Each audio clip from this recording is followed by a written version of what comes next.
Firstly, we discuss why Anthoceropsida is called hornworts. It is third subclassification of bryophytes. For understanding of previous two subclassification of bryophytes, you can visit my channel. Now we discuss Anthoceropsida gametophyte and Sporophyte. First, we discuss gametophyte. Anthoceropsida gametophyte is highly lobed. The question is why gametophyte is highly lobed. Because lobed shape increase its surface area for photosynthesis, improve moisture and gas absorption for damp soil. It has a regular outline. Antheridia and Archegonia are partially sunken in the gametophyte tissue. Now the question is why these reproductive organs are partially sunken in gametophyte tissue.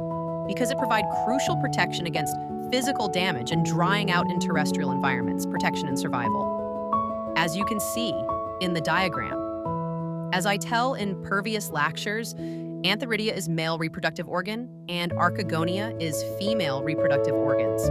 Now we discuss Sporophyte of Anthoceropsida.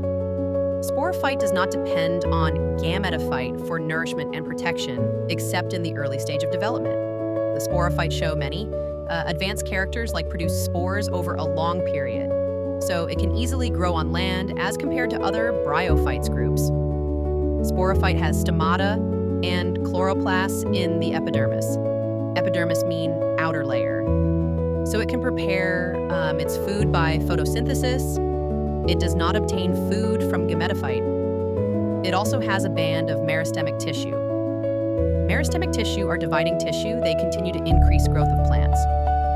So the length of sporophyte continue to increase. Sporophytes survive even after death. For example, Anthoceros, which is found in hilly areas of Pakistan. Here we complete classification of bryophyte.